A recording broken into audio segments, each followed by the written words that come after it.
The Don Callis family, Mark Davis takes on his former United Empire partner, Kyle Fletcher, for a #1 contender at Will Ospreay ROH World Television Championship title.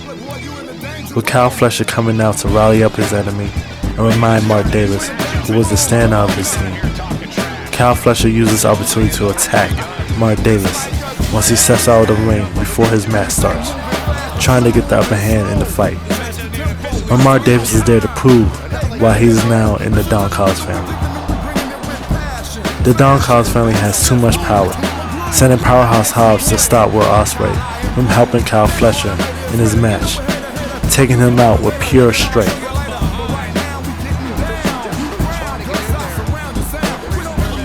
Kyle Fletcher is having trouble finishing the match, with no help from Will Ospreay and Coastal Kanesha interfering in his match. Kyle Fletcher gets caught in a roll-up by Mark Davis, getting the win and winning a title shot against Will Ospreay for the ROH World Television Championship title. Let's see what happens next.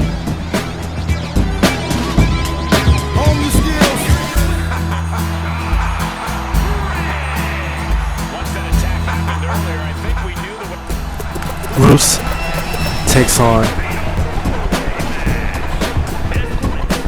Juice Robinson versus Jay White versus Bandido in a fatal 4-way for the #1 contender for the AEW International Championship title. Let's see who wins. The match takes a toll on both groups' relationship, with each teammate trying to get a win in the match, with Bandido taking his chances at winning the match by knocking out Roos and throwing Juice Robinson over him, and Jay White doing the same by screwing Juice Robinson out of the win to capitalize on Roos' knockout, putting Jay White back in the single title action against the winner of the next match. Let's see what happens next.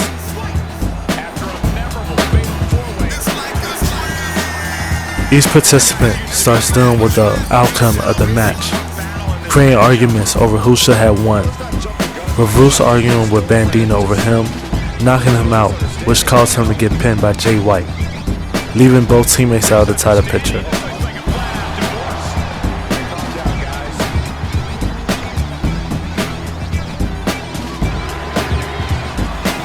After getting the win for the #1 contender to the AEW International Championship title, Jay White has somewhat of a fallout with Juice Robinson, as he comes to argue with him about stealing his pin. Jay White tries to defend what he did and his actions, but it doesn't fall on deaf ears. But it falls on deaf ears. Jay White comes out alone, issue his stakes and claim to the AEW International Championship at the Grand Slam. Let's see what happens next. Jay White explains he still has some bad blood with both the Devil Traders, the Undisputed Kingdom, and the Devil himself, MJF.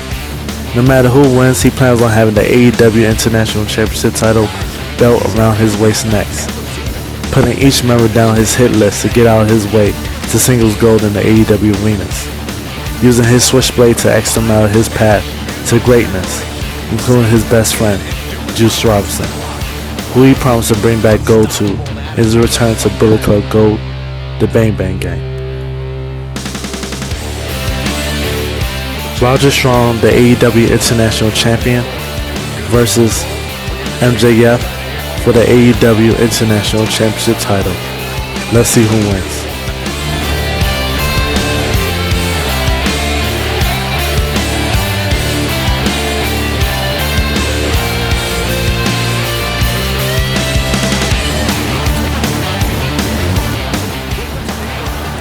Rodrick Strong is getting his ass whipped by a madman, MJF, not taking it lightly on Rodrick Strong, putting boot to ass, making Rodrick Strong want to quit the match.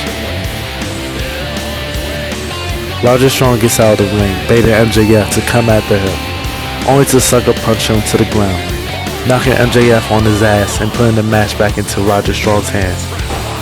With the newest member Kyle at ringside interfering in the match, causing trouble for MJF, Rodrick Strong easily used this as an opportunity to attack from behind. MJF hatred outweighs their long-term friendship of Callis and Rodrick Strong, using this little thread in their relationship to manipulate the outcome of the match. Both wrestlers wrestled their ass off, each having nail-biter wins only for MJF to play dirty at the end, getting the win by a dirty pinfall. This loss caused Rodrick Strong to blame Callis for being the reason why he lost the match and his AEW International Championship title against Adam's ex-best friend, MJF, walking away pissed at one of his best friends.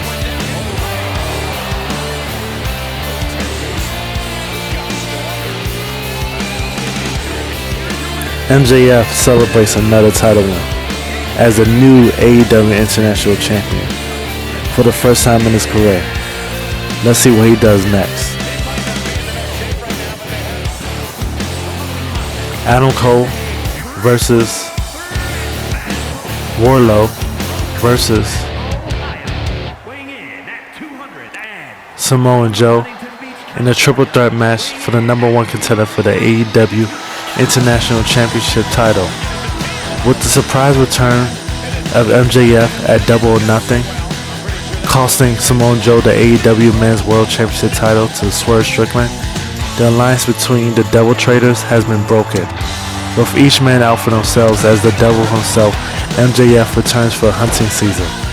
As he continues to collect the heads of the Undisputed Kingdom to take back his throne as the AEW Champion, the Devil Traders hate each other now that MJF is back, each blaming each other for not finishing the job. Adam Cole, the main person who created this monstrosity, tries to bail out the match, only to be ambushed from the new AEW International Champion, MJF, to throw Adam Cole back into the ring of hell for his misdeed, giving Samoa Joe the chance to win, making him the #1 contender at Grand Slam for the new AEW International Championship title.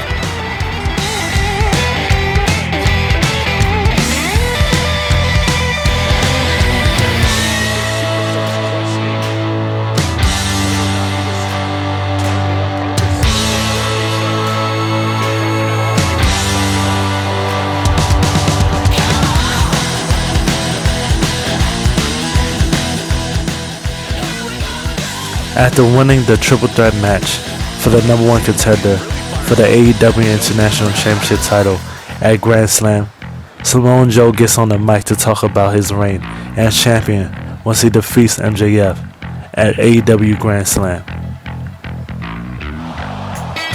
MJF comes out to screw Samoa Joe once again by changing the match into an Armageddon in a Cell match, challenging all the Devil Traders in a 6-way Hell in a Cell match at Grand Slam. Let's see what happens next.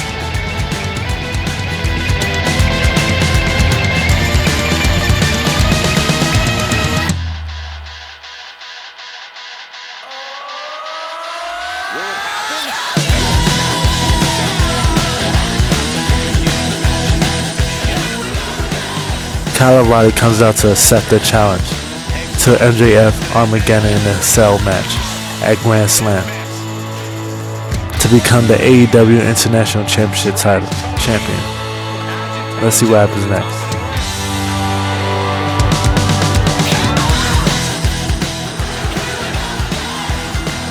Rodrick Strong comes out to reclaim his AEW International Championship title, accepting the challenge for the Armageddon in a Cell match at AEW Grand Slam, looking for any reason to become champion again, even if he has to go through his own comrades in the Undisputed Kingdom. The Devil Traders are demolished, and MJF is ready to come back to take his throne.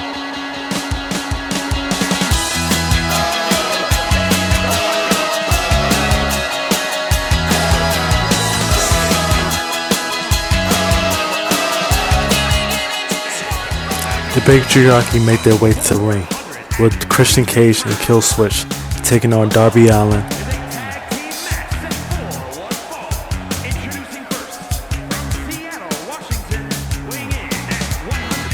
and Pac from the Dreath Triangle. On their way to the ring, Darby Allin and Pac are attacked by the rest of the Patriarchy, Wayne and Kip Sabin. They are thrown back into the ring to take on Christian Cage and Killswitch in a tag team match. Let's see if they still had the chance to go after them. Better figure out an answer quickly. Otherwise, this looks like a bleak scenario.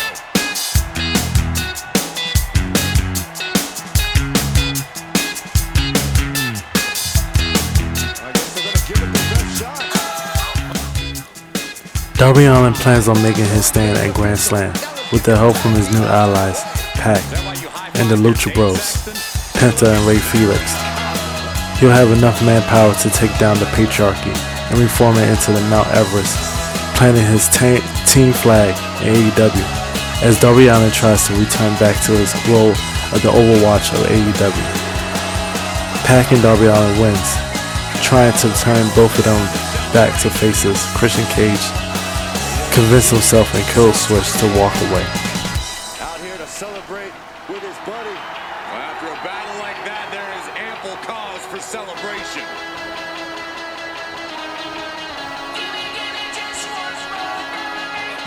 So good. Only to come back and attack them with chairs, canceling their plans for Grand Slam.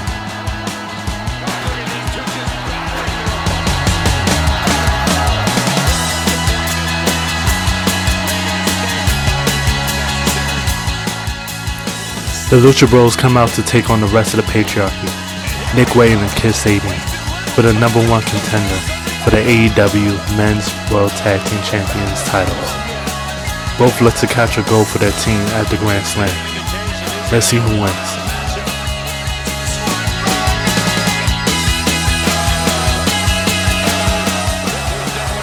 After seeing what the Patriarchy did to their Dreath Triangle Trios Tag Team teammate, Pac and Darby Allin, the Lucha Bros, Penta Jr.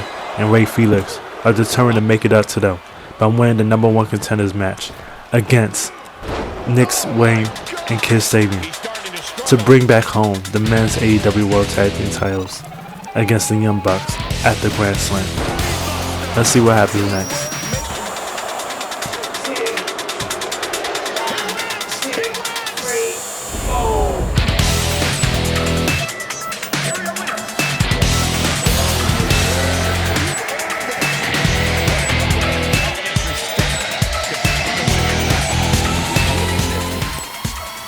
The House of Black versus the Righteous Ones in an elimination trios tag team match. As the House of Black make their entrance, they're attacked by the Righteous Ones, trying to get the upper hand in a trios elimination tag team match. Let's see what happens next. The two teams go to battle as they try to end their rivalry before Grand Slam. Damaging pile drivers can be, and that one was particularly painful.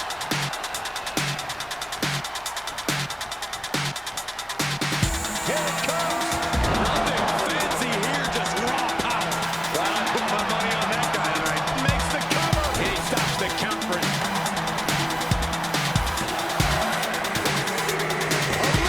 Eliminating one another after every match.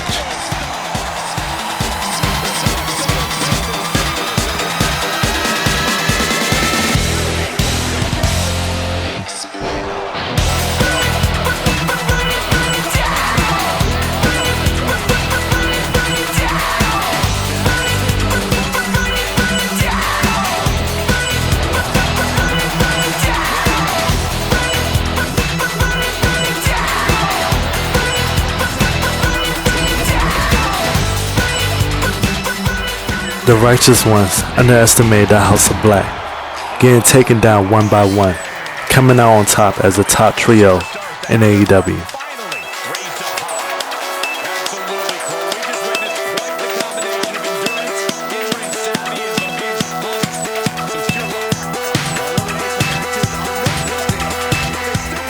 Sheree Deed versus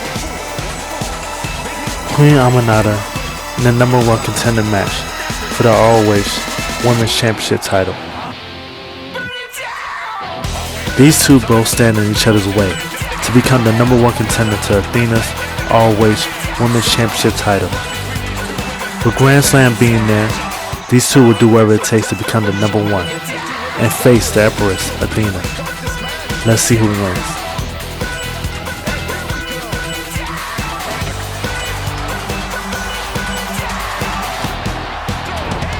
But Cherie D tries to leave as she sees the match not going her way, creating a count-out draw where neither of them win the title shot.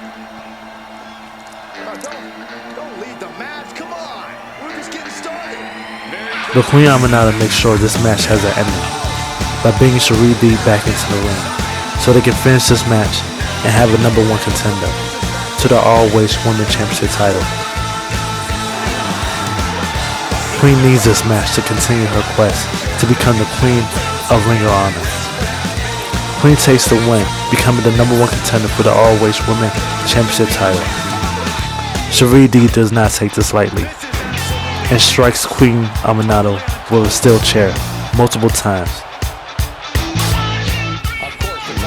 AEW Continental Champion Kazuchika Okada versus AEW Men's World Heavyweight Champion Swerve Strickland. Both titles are on the line tonight. Let's see who wins.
Swerve Strickland, sworn enemy Hangman Adam Page comes out to watch Swerve Strickland lose his AEW Men's World Heavyweight Championship title to his new Elite Tag Team teammate Kazuchika Okada. Let's see who wins. I'm not sure the competitors are very happy with their presence. We have no tensions between these athletes have been on the rise for weeks now. So where are they going? Coming towards us.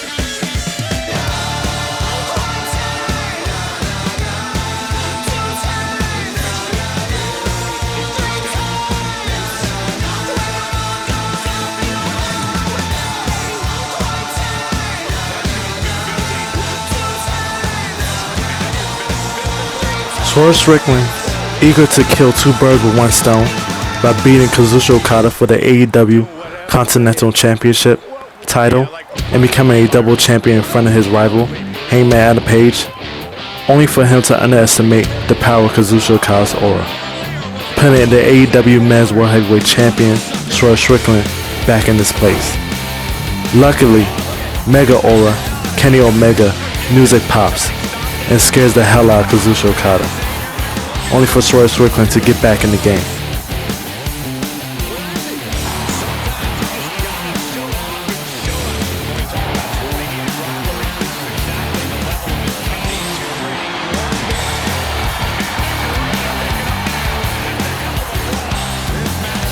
Hangman Adam Page can see the match going downhill. His emotions gets the best of him and he attacks Swerve Strickland, causing a DQ where nobody wins.